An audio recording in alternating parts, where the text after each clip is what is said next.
ಶ್ರೀ ಗುರು ಬಸವಲಿಂಗಾಯ ನಮಃ. ಸರ್ವರಿಗೂ ಶರಣ ಶರಣ. ಇವತ್ತು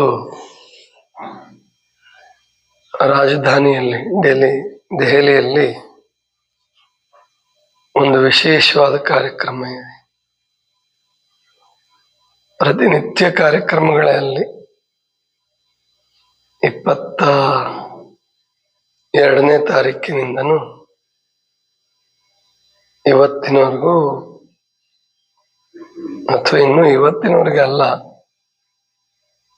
31ನೇ ತಾರೀಕಿನವರೆಗೂ ವಿಶೇಷವಾದ ಕಾರ್ಯಕ್ರಮಗಳು. 22ನೇ ತಾರೀಕು ರಾಷ್ಟ್ರಪತಿಗಳು ಮಕ್ಕಳಿಗೆ ಬಹುಮಾನ ಕೊಟ್ಟರು. ಅಂದ್ರೆ ಸಣ್ಣ ವಯಸ್ಸಿನಲ್ಲಿ ದೊಡ್ಡ ಸಾಧನೆ ಮಾಡಿದಂತಹ 19 ಮಕ್ಕಳಿಗೆ ಬಹುಮಾನ. 23ನೇ ತಾರೀಕು ಸುಭಾಷ್ ಚಂದ್ರ ಬೋಸರ ಹುಟ್ಟಿದ ದಿನ. ಅವತ್ತಿನ ದಿವಸವನ್ನ ಪರಾಕ್ರಮ ದಿವಸ ಅಂತ ಹೇಳಿ ಆಚರಿಸ್ತಿದ್ದಾರೆ. ಜೊತೆಗೆ ಗಣರಾಜ್ಯೋತ್ಸವ ಪ್ರಾರಂಭ ಆಗೋದು ಅವತ್ತಿಂದನೇ. 23ಕ್ಕೆ ಶುರು ಆಗ್ಬಿಡುತ್ತೆ. 24ಕ್ಕೆ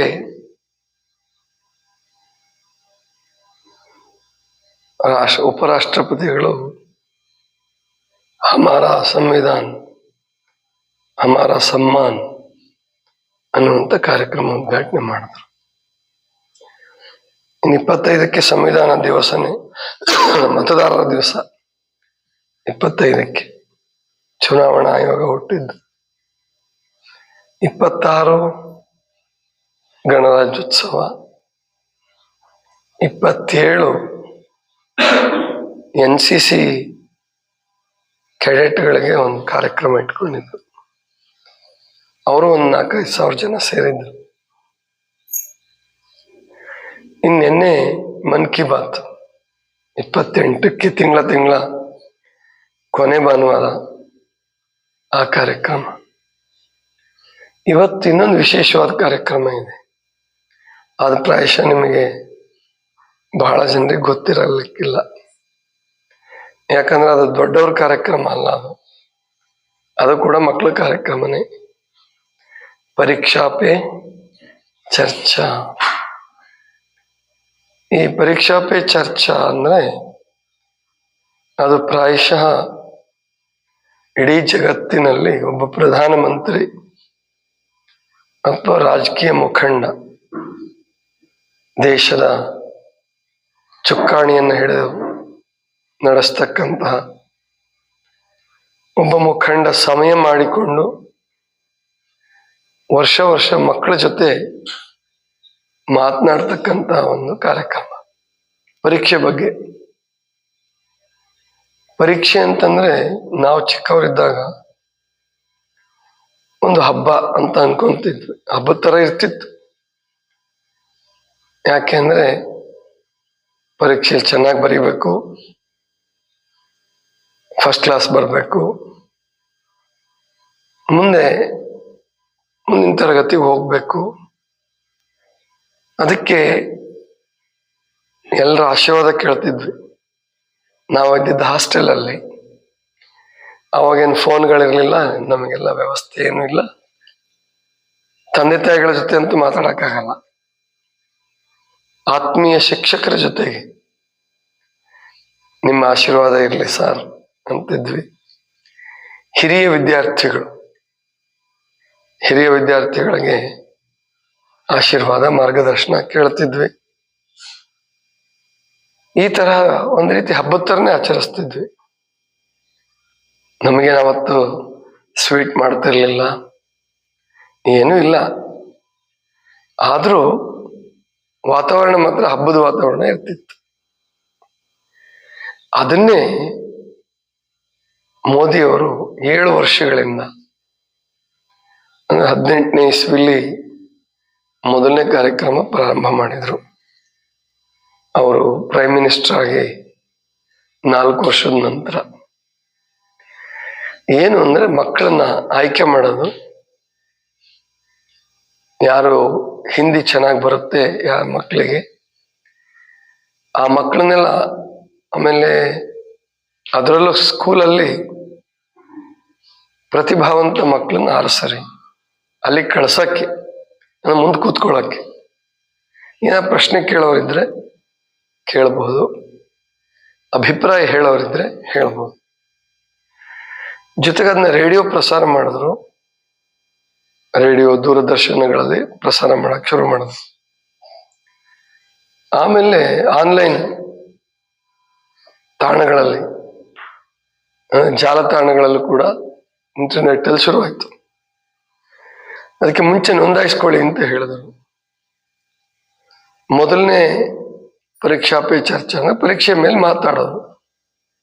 ಆ ಕಾರ್ಯಕ್ರಮಕ್ಕೆ 22,000 ಜನ ವಿದ್ಯಾರ್ಥಿಗಳು ನೋಂದಾಯಿಸ್ಕೊಂಡಿದ್ರು.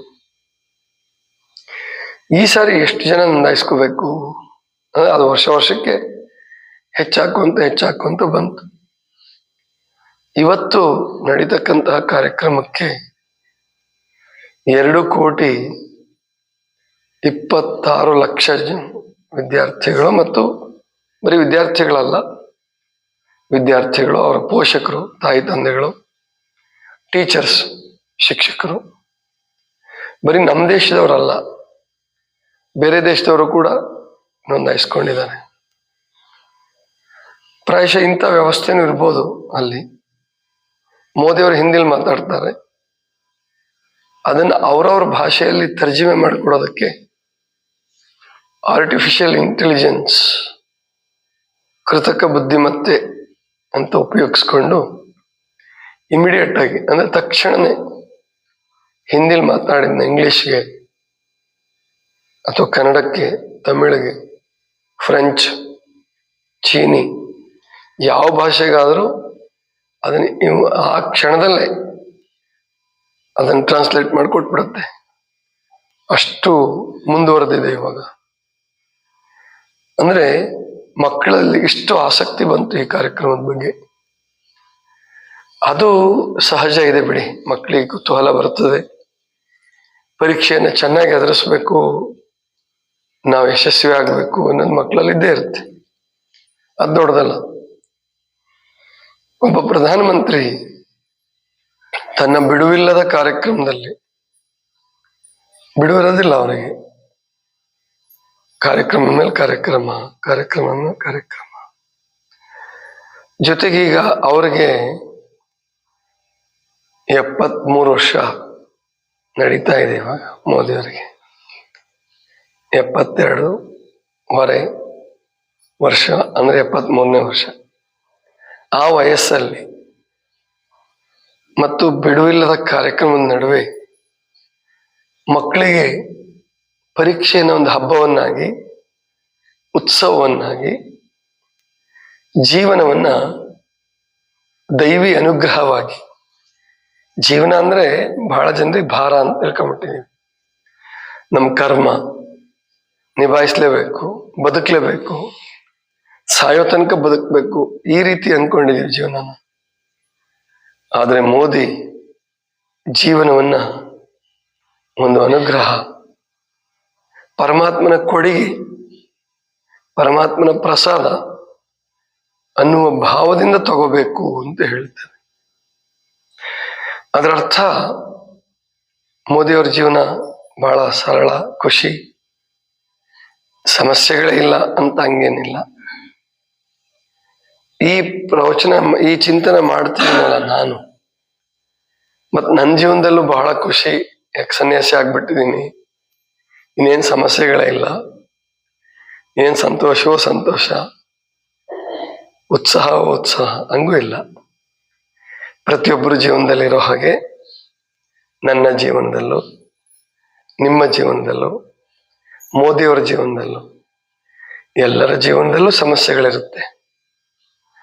ಸಮಸ್ಯೆಗಳ ಕಡೆ ನೋಡಬೇಡಿ, ಅಥವಾ ಒಂದು ವೇಳೆ ಸಮಸ್ಯೆ ಕಡೆ ನೋಡಿದ್ರು ಕೂಡ ಅದನ್ನು ಬಗೆಹರಿಸ್ಕೊಳ್ಳೋಣ, ಆ ಸಮಸ್ಯೆಯನ್ನೇ ಸವಾಲನ್ನಾಗಿ ತೆಗೆದುಕೊಂಡು ಮೇಲೆ ಇರುವ ಮೆಟ್ಟಿಲನ್ನಾಗಿ ಖುಷಿ ಪಡುವ ಸಾಧನವನ್ನಾಗಿ ಮಾಡಿಕೊಳ್ಳೋಣ ಅನ್ನುವಂತಹ ಒಂದು ಭಾವನೆಯನ್ನ ಬೆಳೆಸ್ಕೋಬೇಕು ನಾವು. ಹಾಗೆ ಬೆಳೆಸ್ಕೊಂಡ್ರೆ ಮಾತ್ರ ಸಮಸ್ಯೆ ಆಗೋದಿಲ್ಲ ನಮಗೆ. ಮೊನ್ನೆ ಪಾದಯಾತ್ರೆಗೆ ಹೋದ್ವಲ್ಲ, ಅವತ್ತು ನನಗೊಂದು ಡೌಟ್ ಇತ್ತು. ಅಂದ್ರೆ 3 ತಿಂಗಳಾಯ್ತು, 3 ತಿಂಗಳು ಹೋಗಿರ್ಲಿಲ್ಲ ಪಾದಯಾತ್ರೆಗೆ. ಮತ್ತೆ ಒಂದು 12 ದಿವಸದಿಂದ ನಾನು ವಾಕಿಂಗು ಮಾಡಿರ್ಲಿಲ್ಲ. ಅಲ್ಲೇ ಮೇಲ್ಗಡೆ ಸ್ವಲ್ಪ ಮಾಡ್ತಿದ್ದೆ. ಹೆಂಗಾಗತ್ತೆ ಏನೋ ಪಾದಯಾತ್ರೆ. ಅದ್ರ ತಕ್ಕ ಹಾಗೆ ಅವರು ವ್ಯವಸ್ಥೆ ಮಾಡೋರಿಗೆ ಫೋನ್ ಮಾಡಿದ್ವಿ. ಇಬ್ರು ಫೋನ್ ಮಾಡಿದ್ರು, ಫೋನ್ ರಿಸೀವ್ ಮಾಡಲಿಲ್ಲ. ಅವ್ರದ್ದೇನೋ ಪಾಪ ಬೆಳಗ್ಗಿನ ಕೆಲಸಗಳು, ಅವ್ರದ್ದೇ ಆದಂತ ತೊಂದರೆಗಳಿರ್ತಾವಲ್ಲ, ಫೋನ್ ಎಲ್ಲ ಇಟ್ಟಿರ್ತಾರೆ. ನಾವು ಹಂಗೆ ಯೋಚನೆ ಮಾಡಲಿಲ್ಲ, ಇವ್ರಿಗೆ ಇಷ್ಟ ಇದೆಯೋ ಇಲ್ವೋ ನಾವು ಬರೋದು, ಅವ್ರಿಗೆ ಇಷ್ಟ ಇದೆಯೋ ಇಲ್ವೋ, ಅವ್ರಿಗೆ ತುಂಬಾ ಸಂತೋಷ ನಾವು ಹೋಗೋದು, ನಮ್ಮ ಸೌಭಾಗ್ಯ ಅಂತ ಅವ್ರು ತಿಳ್ಕೊಂಡಿದ್ದಾರೆ. ನಾವು ಅನ್ಕೊಳ್ಳೋದು ವಿರುದ್ಧವಾಗಿ ಯೋಚನೆ ಮಾಡೋದು. ಅಂದ್ರೆ ಈ ರೀತಿ ಬಹಳ ಜನ ಜಗತ್ತಿನಲ್ಲಿ ವಿರುದ್ಧವಾಗಿ ಯೋಚನೆ ಮಾಡಿಕೊಂಡು ನಮ್ಮ ವಿರುದ್ಧವಾಗಿ ನಾವೇ ಯೋಚನೆ ಮಾಡಿ ದುಃಖ ಪಡ್ತೀವಿ. ಮೋದಿಯವರು ಏನ್ ಕಲಿಸ್ತಾರೆ ನಮಗೆ ಅಂದ್ರೆ, ನಮ್ಮ ಪರವಾಗಿ ನಾವು ಯೋಚನೆ ಮಾಡೋಣ. ಸಮಸ್ಯೆಗಳನ್ನ ಅದು ದೇವರು ಕೊಟ್ಟ ಶಾಪ ಅಂತ ತಗೋಬೇಡಿ. ಆ ಸಮಸ್ಯೆಗಳನ್ನೇ ಮೇಲೇರುವ ಮೆಟ್ಟಿಲುಗಳನ್ನಾಗಿ ಮಾಡ್ಕೊಳ್ಳಿ. ಪರೀಕ್ಷೆ ಅನ್ನುವಂಥದ್ದು ಅದೊಂದು ಯುದ್ಧ ಅಲ್ಲ, ಅಥವಾ ಅದೊಂದು ಸರ್ಕಾರನೋ ಸ್ಕೂಲ್ನವರೋ ತಾಯಿ ತಂದೆಗಳು ನಮಗೆ ಕೊಟ್ಟಿರೋ ಪನಿಷ್ಮೆಂಟ್ ಅಲ್ಲ. ಅದು ನಮ್ಮ ಉದ್ಧಾರಕ್ಕಾಗಿ ಬಂದಿರತಕ್ಕಂಥ ಒಂದು ಅವಕಾಶ. ಉನ್ನತ ಸ್ಥಾನಕ್ಕೆ ಹೋಗೋದಕ್ಕೋಸ್ಕರ ಬಂದಿರತಕ್ಕಂಥ ಒಂದು ಅವಕಾಶ ಅಂತ ಯಾಕೆ ತಗೋಬಾರ್ದು? ಇದನ್ನು ಹೇಳ್ಕೊಟ್ಟಾಗ ಎಷ್ಟೋ ಜನ ಮಕ್ಕಳು ಟೆನ್ಷನ್ ಫ್ರೀ ಅಂದ್ರೆ ತನಾವ ಮುಕ್ತ ಅಂತಾರೆ ಹಿಂದಿಲಿ. ಯಾವ ಏನದು ಉದ್ವಿಗ್ನತೆ, ಯಾವ ಉದ್ವೇಗಕ್ಕೂ ಒಳಗಾಗಲಾರ್ದೆ, ಆಮೇಲೆ ಭಯಕ್ಕೆ ಒಳಗಾಗಲಾರ್ದೆ ಪರೀಕ್ಷೆ ಬರೆಯಕ್ಕೆ ಹೋಗ್ತಾರೆ. ಎಷ್ಟು ಸಂತೋಷ ಪಡ್ತಾರೆ ಅವರೆಲ್ಲ. ಎಷ್ಟೋ ಮಕ್ಕಳು ಮೋದಿಯವ್ರ ಕೆಲಸಕ್ಕೆ ಕಣ್ಣಲ್ಲಿ ನೀರು ಬರುತ್ತಾವ ಮಕ್ಕಳಿಗೆ. ಅಂದ್ರೆ ಒಬ್ಬ ಮುಖ್ಯೋಪಾಧ್ಯಾಯ, ಒಬ್ಬ ತಾಯಿ ತಂದೆ, ಅಥವಾ ಶಿಕ್ಷಣ ಸಚಿವ ಮಾಡ್ಬೇಕಾದ ಕೆಲಸವನ್ನ ಒಬ್ಬ ಪ್ರಧಾನ ಮಂತ್ರಿಗಳು ಮಾಡ್ತಾರಲ್ಲ, ಅದು ಪ್ರತಿ ವರ್ಷ ಮಾಡ್ತಿದ್ದಾರೆ. 7 ವರ್ಷಗಳಿಂದ ಪ್ರತಿ ವರ್ಷ ಮಾಡ್ತಾರೆ. ಅದು ನನಗೆ ಅತ್ಯಂತ ಪ್ರೀತಿಯಾದ ಕಾರ್ಯಕ್ರಮ ಅಂತಾರ. ನಾನು ಎದುರು ನೋಡ್ತಾ ಇದ್ದೀನಿ, ಕಾಯ್ತಾ ಇದ್ದೀನಿ ನಾನು ಆ ಕಾರ್ಯಕ್ರಮ ಮಾಡಕ್ಕೆ ಅಂತ ಹೇಳ್ತಾರೆ. ಇಂತಹ ನಾಯಕರು ನಮಗೆ ಬೇಕಾಗಿದ್ದಾರೆ. ನಮ್ಮ ದೇಶವನ್ನ ನಕಾರಾತ್ಮಕತೆಯಿಂದ, ನೆಗೆಟಿವಿಟಿಯಿಂದ ಪಾಸಿಟಿವಿಟಿ ಕಡೆಗೆ, ಸಕಾರಾತ್ಮಕ ಕಡೆಗೆ, ಪ್ರಗತಿಯ ಕಡೆಗೆ, ಸಂತೋಷದ ಕಡೆಗೆ ಕರ್ಕೊಂಬರ್ಬೇಕಾದ್ರೆ ಇಂತಹ ನಾಯಕರು ಬೇಕು. ನಾವು ಅಂತಹದ್ದನ್ನು ಕಲಿಬೇಕು. ನಾವು ಕೂಡ ಎಲ್ಲ ಮುಗ್ದೋಗ್ಬಿಡ್ತು, ನಮ್ದು ಮದುವೆ ಆಗಿದೆ, ಮಕ್ಕಳಾಗಿದ್ದಾರೆ, 60 ವರ್ಷ ಆಯ್ತು, 70 ವರ್ಷ ಆಯ್ತು, 80 ವರ್ಷ ಆಯ್ತು, ಎಷ್ಟಾರ ವರ್ಷಗಳಾಗ್ಲಿ ನಾವಿನ್ನೂ ಬದುಕಿದೀವಲ್ಲ. ಪರಮಾತ್ಮ ನಮಗೆ ಜೀವ ಕೊಟ್ಟಿದ್ದಾನಲ್ಲ. ನೋಡಿ, ಅವರು ಉತ್ಸಾಹಿಗಳು ನಿನ್ನೆ ಬಂದಿದ್ರಲ್ಲ, ಸಿದ್ದಪ್ಪನವರು, ರಿಟೈರ್ಡ್ VC ವೈಸ್ ಚಾನ್ಸಲರ್.